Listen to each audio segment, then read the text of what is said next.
Hello अस्सलाम वालेकुम। Chapter 2 में आज हम नेटवर्क टोपोलॉजी का टॉपिक डिस्कस कर रहे हैं। बहुत ही एक अहम किस्म का टॉपिक है एग्जामिनेशन पॉइंट ऑफ व्यू से भी। तो नेटवर्क टोपोलॉजी जो है ये क्या होती है? Way in which a number of computers are connected together in a network is called network topology. तो कंप्यूटर्स को कनेक्ट करने का जो एक तरीकाकार है एक नेटवर्क के अंदर, उसको टोपोलॉजी कहते हैं। यानी वो जो फिज़िकल लेआउट होती है, वो डिज़ाइन होता है जिस तरीके से हम कंप्यूटर्स को आपस में कनेक्ट करते हैं एक नेटवर्क के अंदर, तो उसको हम टोपोलॉजी कहते हैं। टोपोलॉजीज़ जो हैं ये 5 मुख्तलिफ़ किस्म की टोपोलॉजीज़ हैं। बस टोपोलॉजी है, स्टार टोपोलॉजी है, रिंग टोपोलॉजी है, फिर ट्री है, उसके बाद मैश टोपोलॉजी। सबसे पहले हम बस टोपोलॉजी को देखते हैं। बस टोपोलॉजी जो है उसमें क्या होता है कि कंप्यूटर्स और network nodes are connected to a common communication medium called backbone. Bus topology में कंप्यूटर्स एक नेटवर्क के अंदर जिन्हें आप नोड्स भी कहते हैं, तो वो एक कॉमन कम्युनिकेशन मीडियम के साथ कनेक्टेड होते हैं और उस कॉमन कम्युनिकेशन मीडियम को यानी एक कॉमन कम्युनिकेशन मीडियम या केबल जिसको आप कह सकते हैं, उसके साथ एक से ज़्यादा कंप्यूटर्स कनेक्टेड हैं और वो जो सेंट्रल केबल है, मेन केबल, उसको आप बैकबोन कहते हैं। तो उसी को वैसे बस भी कहा जाता है। ये नीचे डिटेल से आपको बताया गया कि special type of central wire is used as the backbone, it is called bus. तो ये नीचे डायग्राम में आप देखें तो ये एक सेंट्रल केबल है जिसको आप बस कह रहे हैं।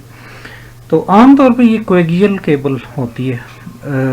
केबल्स की टाइप्स के बारे में हम डिस्कस करेंगे इंशाल्लाह नेक्स्ट चैप्टर के अंदर। तो फिलहाल कोएक्सियल केबल का आप यही समझ लें कि जो आपके घरों पे इस्तेमाल होने वाली केबल होती है, ये जो केबल टीवी के कनेक्शन के केस में आप यूज़ करते हैं या फिर डिश एंटेना वगैरह के साथ लगाई जाती है, तो ज़्यादातर ये केबल जो है, बल्कि यही केबल बस टोपोलॉजीज़ के अंदर यूज़ होती थी। अच्छा, कंप्यूटर्स जो हैं वो आपस में कनेक्ट कैसे किए जाते हैं? टी कनेक्टर्स के ज़रिए। टी कनेक्टर्स असल में ये टी कनेक्टर्स इसी तरह आगे एक पॉइंट के अंदर टर्मिनेटर का भी जिक्र किया गया। तो ये असल में वो कनेक्टर हैं जो कि बस टोपोलॉजी के अंदर यूज़ किए जाते हैं। इधर राइट साइड पे पिक्चर में आपको दिखाया गया, इसमें आप देखें तो ये टी कनेक्टर है, इसी तरह ये टर्मिनेटर है, इसी तरह ये BNC कनेक्टर, सिंपल जो BNC कनेक्टर होता है उस ये आपको तस्वीर के अंदर दिखाई दे रहा है। तो इन कनेक्टर्स की मदद से ना कंप्यूटर्स को कनेक्ट किया जाता है। ये आप यहाँ पे देख सकते हैं कि बेसिकली ये दरमियान में कोएक्सियल केबल एज ए बस यूज़ हो रही है और इसके साथ ये जो कंप्यूटर्स कनेक्टेड हैं टी टाइप कनेक्टर के ज़रिए एक इस तरफ आ रहा है और दूसरा सेगमेंट ये ऐसा इस तरफ आ रहा है लेफ़्ट साइड की तरफ, और फिर टी कनेक्टर ख़ुद जो है वो कंप्यूटर के अंदर लगे हुए नेटवर्क कार्ड के साथ अटैच्ड है। तो ये सारे जो नेटवर्क कार्ड यहाँ पे आपको शो किए जा रहे हैं, असल में ये कंप्यूटर्स के अंदर हैं। यहाँ पे सिर्फ आपको दिखाने के लिए यहाँ इन्होंने डायग्राम के अंदर वायर बनाए हैं। तो इसी केबल को आमतौर पे ये जो केबल है ये बस टोपोलॉजी के अंदर जो coaxial cable use coaxial cable कहते हैं। थिन मतलब ये नॉर्मल जो घरों में इस्तेमाल होने वाली जो कोएक्सियल केबल है उससे ये थिन होती है, पतली किस्म की केबल है और इसकी जो रेजिस्टेंस है वो 75 ओम होती है। तो इसी वजह से थिन कोएक्सियल केबल इसको कहते हैं। तो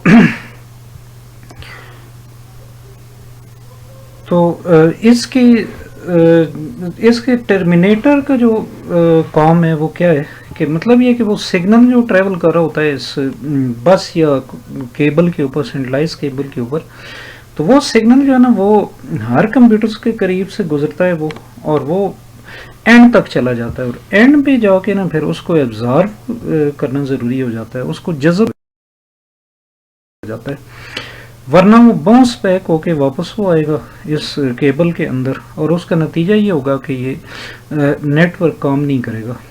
तो इस वजह से दोनों साइडों पे एंड पे टर्मिनेटर्स लगाए जाते हैं। अच्छा, अभी हम देखते हैं कि इसकी वर्किंग क्या है, इसके काम करने का तरीका क्या है।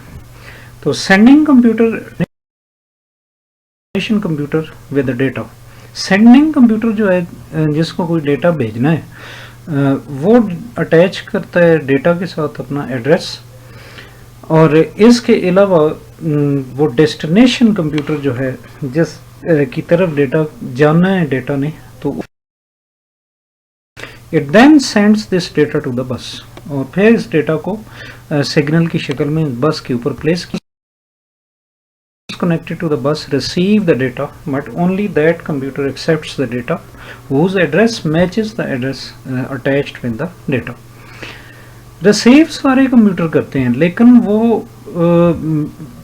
इग्नोर कर देते हैं उस डेटा को, क्योंकि जिनका वो एड्रेस उस डेटा पैकेट के अंदर नहीं होता तो वो उसको रिसीव नहीं करते, बल्कि सिर्फ जिस कंप्यूटर की तरफ वो डेटा भेजा गया है जस्ट वो ही रिसीव करेगा उसे। In this topology only one computer can send data eight A time. इस टोपोलॉजी के केस में आपको ये याद रखना चाहिए भी एक वक्त में एक कंप्यूटर जो है वो डेटा सेंड कर सकता है। Therefore, the speed of the network reduces as the number of computers attached to the bus increases. यही वजह है कि जैसे जैसे फिर आप बढ़ाते जाते हैं तादाद सिस्टम्स की, तो वो ओवरऑल उस बस नेटवर्क की जो परफॉर्मेंस है वो डाउन होती चली जाती है। अब इसके एडवांटेजेस और डिसएडवांटेजेस क्या हैं? It is simple and reliable for very small networks। मतलब एक सिंपल किस्म की टोपोलॉजी है, सिंपल किस्म का एक डिज़ाइन है जो छोटे नेटवर्क्स के लिए आप यूज़ कर सकते हैं। फिर ये इजी टू इंस्टॉल है, आसानी से इसको बनाया जा सकता है। It requires minimum length of communication cable, आपको केबल बहुत कम इसमें चाहिए। वजह इसकी ये भाई एक ही केबल के साथ बहुत सारे सिस्टम्स कनेक्टेड हैं। It is easy to extend as extra cable can be connected to make a longer cable. तो इसको एक्सटेंड करना या बढ़ाना आसान है। उसके साथ आप मिसाल तौर पर पहले 4 कंप्यूटर अगर थे तो 5th कंप्यूटर को अगर आपने अटैच करना है तो फिर आप क्या करेंगे कि एक्स्ट्रा केबल का एक टुकड़ा या एक पीस एक बनाएंगे आप, जिसके दोनों साइडों पे BNC कनेक्टर्स होंगे, और आप एक और उधर फिर वो सेगमेंट या केबल का जो पीस है वो उधर लगाएंगे और न्यू कंप्यूटर के साथ अटैच करेंगे और टर्मिनेटर एंड पे दोबारा लगा देंगे। तो इसको एक्सटेंड करना बढ़ाना आसान है। फिर ये है कि इसकी एक लिमिटेशन होती है मतलब ये जो नॉर्मल इसकी जो लेंथ है किसी एक इसके सेगमेंट की, तो वो लेंथ जो है वो 500 मीटर तक आप इसको लेके जा सकते हैं। लेकिन 500 मीटर से आगे अगर ये बस टोपोलॉजी को फॉलो करते हुए नेटवर्क इससे ज़्यादा एरिया में अगर होगा तो वो फिर उस केस में आपको ये करना पड़ेगी जिसे रिपीटर कहते हैं। रिपीटर के बगैर सिग्नल्स जो है ना 500 मीटर से आगे फिर वो डाउन होना शुरू हो जाते हैं, वीक हो जाते हैं। तो रिपीटर के साथ आप इसको 2.5 किलोमीटर तक लेके जा सकते हैं। If a node is out of order, it does not affect the rest of the network। तो अगर कोई एक कंप्यूटर काम करना छोड़ देता है, वो काम नहीं कर रहा, तो बस टोपोलॉजी के अंदर बाकी सिस्टम्स के ऊपर कोई फ़र्क नहीं पड़ता, बाकी कंप्यूटर्स जो हैं वो चलते रहते हैं, बाकी नेटवर्क चलता रहता है।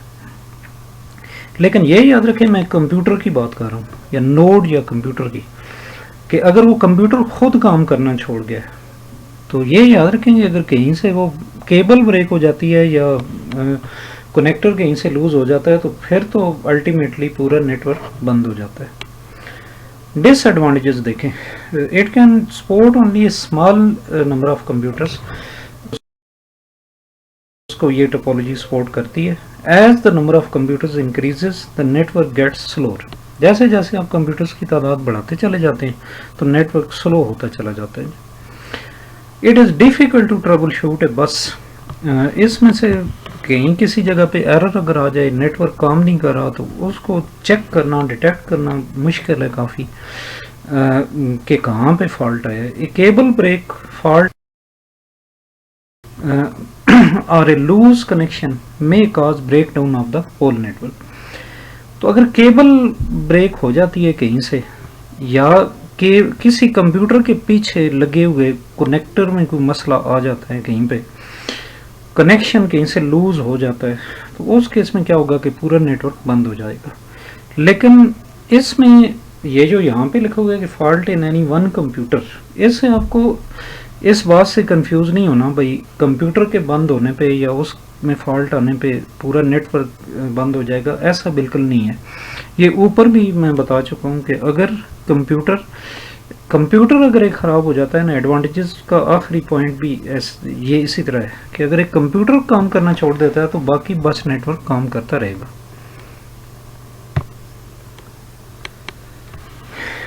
आगे चलते हैं। नेक्स्ट जो हमारे पास नंबर 2 टोपोलॉजी है, ये स्टार टोपोलॉजी। स्टार टोपोलॉजी के अंदर क्या होता है, कंप्यूटर्स हैं, ऑल कंप्यूटर्स और nodes are directly connected to a central device. एक सेंट्रल डिवाइस होती है जिसके साथ ये सारे कंप्यूटर्स कनेक्टेड होते हैं। The central device that connects the nodes is called hub और स्विच। तो जो सेंट्रल डिवाइस होती है उसको आप हब या स्विच कहते हैं। तो वैसे ये है कि ये क्योंकि हब एक है, वो आजकल मार्केट के अंदर अवेलेबल नहीं है। स्विचेस भी बहुत कम अवेलेबल होते हैं मार्केट के अंदर। तो इस वजह से समटाइम्स जो है ना, जो रोटर को भी एज ए हब या स्विच यूज़ किया जा सकता है, as a central device use किया जा सकता है, क्योंकि आजकल ज़्यादातर एक ही डिवाइस मार्केट के अंदर आ रही है और वो रोटर है। तो रोटर को जो है आप चाहे तो एक स्विच के तौर पे यूज़ करना चाहें या हब के तौर पे तो आप यूज़ कर सकते हैं। तो असल में हब जो है वो तो जस्ट लाइक आप यूँ समझ लें कि हब कोई इंटेलिजेंट डिवाइस नहीं है। हब जो है वो इस तरह की डिवाइस है भाई, जैसे आपके पास ना ये नॉर्मल इलेक्ट्रिसिटी सॉकेट होती है, एक्सटेंशन केबल के, जिसके साथ मतलब एक साइड से आप उसको इलेक्ट्रिक सॉकेट के अंदर लगाते हैं, दूसरी तरफ से आगे से कई इलेक्ट्रिक डिवाइसेस उसके साथ लगा सकते हैं। तो हब की मिसाल उसी तरह है कि हब जो है वो एक साइड से जो सिग्नल उसे बिल्कुल एज इट इज़ वो आगे ट्रांसफ़र कर देता है। उसको कोई एफिशिएंटली वो उसको चेक नहीं किस कंप्यूटर की तरफ जाना चाहिए। तो बस वो ये भाई वो जो भी सिग्नल उसको मिलेगा वो आगे पूरे नेटवर्क के अंदर स्प्रेड कर देता है। फिर जिस कंप्यूटर का वो डेटा होता है वो उसको रिसीव कर लेता है और बाकी नहीं करते। लेकिन स्विच जो है वो इस चीज़ को चेक करता है बाकायदा, और स्विच को इसी वजह से इंटेलिजेंट हब कहते हैं कि ये जो डेटा मेरी तरफ आ रहा है वो आगे असल में किस कंप्यूटर की तरफ जाना चाहिए। तो इस वजह से स्विच अगर आप लगाते हैं तो उससे ओवरऑल नेटवर्क की परफॉर्मेंस बेहतर होगी, और क्योंकि ट्रैफिक नेटवर्क ट्रैफिक ने उसी तरफ जाना है जहां उसे जाना चाहिए। स्विच और रोटर की परफॉर्मेंस इस केस में बेहतर होगी। लेकिन आपने ये बात भी याद रखनी है कि रोटर असल में जो है वो दो या दो से ज़्यादा नेटवर्क्स को कनेक्ट करने के लिए है। यानी एक इस तरह का लोकल एरिया नेटवर्क जो आप बना रहे हैं और स्टार टोपोलॉजी को यूज़ कर रहे हैं तो उसमें असल में तो रोटर की ज़रूरत नहीं होती, उसमें हब या स्विच से काम चल जाता है। लेकिन क्योंकि हब या स्विच मार्केट के अंदर अवेलेबल नहीं है तो इस वजह से आप रोटर को भी as a central device use कर सकते हैं। तो इस साइड पे राइट साइड पे ये कनेक्टर दिखाए गए हैं जो कि स्टार टोपोलॉजी के अंदर यूज़ होते हैं। इसमें स्टार टोपोलॉजी के अंदर, कंप्यूटर नेटवर्क के अंदर, ये जो ऊपर वाला थोड़ा बड़े साइज का कनेक्टर है ये यूज़ होता है, जिसको हम कहते हैं RJ45। इसी तरह का ये जो छोटा कनेक्टर है ये RJ11 होता है, और ये टेलीफोन सेट के साथ या फैक्स मशीन वगैरह के साथ यूज़ किया जाता है। तो ये इसके साथ वाइट कलर की जो केबल है इसको हम ट्विस्टेड पेयर केबल कहते हैं। तो ट्विस्टेड पेयर केबल के बारे में फिर हम नेक्स्ट डिस्कस करेंगे अगले चैप्टर के अंदर। तो ट्विस्टेड पेयर को यूज़ करते हुए और RJ45 कनेक्टर को यूज़ करते हुए सेंट्रल डिवाइस से किसी एक कंप्यूटर का जो डिस्टेंस है वो 100 मीटर से ज़्यादा नहीं हो सकता। अगर 100 मीटर से ज़्यादा आप उसको लेके जाएंगे तो वो फिर उसके सिग्नल्स डाउन होना शुरू हो जाएंगे। तो आगे फिर आपको कोई स्पेशल डिवाइस लगानी पड़ेगी, जस्ट लाइक रिपीटर, उन सिग्नल्स को स्ट्रॉन्ग करने के लिए। तो इसकी वर्किंग के स्टार टोपोलॉजी की, हर कंप्यूटर जो है वो क्या करता है, कम्युनिकेट करता है with central hub. The hub then sends data to the destination computer और computers। तो hub फिर उसके बाद जो डेटा है वो आगे कंप्यूटर्स की तरफ सेंड करता है। तो जिस कंप्यूटर का वो डेटा होता है वो उसको रिसीव कर लेता है। एडवांटेजेस क्या हैं? It is easy to modify a star network. New computers can be added to the central hub और एनी अदर कंप्यूटर, और any computer can be removed without affecting the network. तो इसमें एक बहुत बड़ा एडवांटेज है कि स्टार टोपोलॉजी को यूज़ करते हुए नेटवर्क को अगर आप एक्सटेंड करना चाहें, बढ़ाना चाहें, तो वो बाकी नेटवर्क काम करता रहेगा, उस पर कोई इफ़ेक्ट नहीं होगा। आप क्या करेंगे कि एक नया एक ट्विस्टेड पेयर केबल का एक सेगमेंट बनाएंगे, उसके साथ कनेक्टर आप लगाएंगे और एक साइड से आप सेंट्रल डिवाइस के साथ अटैच करेंगे और दूसरी साइड से आप उस नए कंप्यूटर के साथ अटैच करेंगे, तो वो आपका नेटवर्क जो है वो एक्सटेंड हो जाएगा। तो याद रखें, बस टोपोलॉजी में जब भी आप नया एक कंप्यूटर ऐड करना चाहते थे तो वो पूरे नेटवर्क को आपको बंद करना पड़ता था। उसके बाद क्या एडवांटेज है कि it is usually easy to troubleshoot a star network. आमतौर पे ये आसान होता है इसमें से फॉल्ट निकालना, क्योंकि वो जाहिर है कि आपको फ़ौरन ही अंदाज़ा हो जाता है भाई स्टार नेटवर्क के अंदर कौन सा सिस्टम काम नहीं कर रहा, बाकी नेटवर्क चल रहा होता है। If any computer in the star topology breaks down the network is not affected. तो कोई अगर कंप्यूटर ख़राब हो जाए या काम करना छोड़ दे तो बाकी नेटवर्क पे कोई असर नहीं पड़ता, वो उसी तरह काम करता रहता है। Since the data rate between the central hub and A node is relatively low, low specifications twisted pair can be used to connect the nodes to the central hub। तो क्योंकि डेटा रेट जो है वो central hub से आगे computer की तरफ कोई इतना बहुत एक्स्ट्रा ऑर्डिनरी हाई रेट नहीं होता, तो आप जो है एक सस्ती किस्म की, चीप किस्म की ट्विस्टेड केबल आप लगा सकते हैं। उससे ओवरऑल आपके जो एक्सपेंसेस हैं वो कट डाउन हो जाते हैं। डिसएडवांटेजेस क्या हैं इसके? If the central hub fails the whole network breaks down. अगर वो सेंट्रल हब या सेंट्रल डिवाइस ही फेल हो जाती है तो फिर आप कुछ नहीं कर सकते, फिर ओवरऑल सारा नेटवर्क ही बंद हो जाएगा। लेकिन ये बहुत रेयर होता है, बहुत ही कम ऐसा होता है।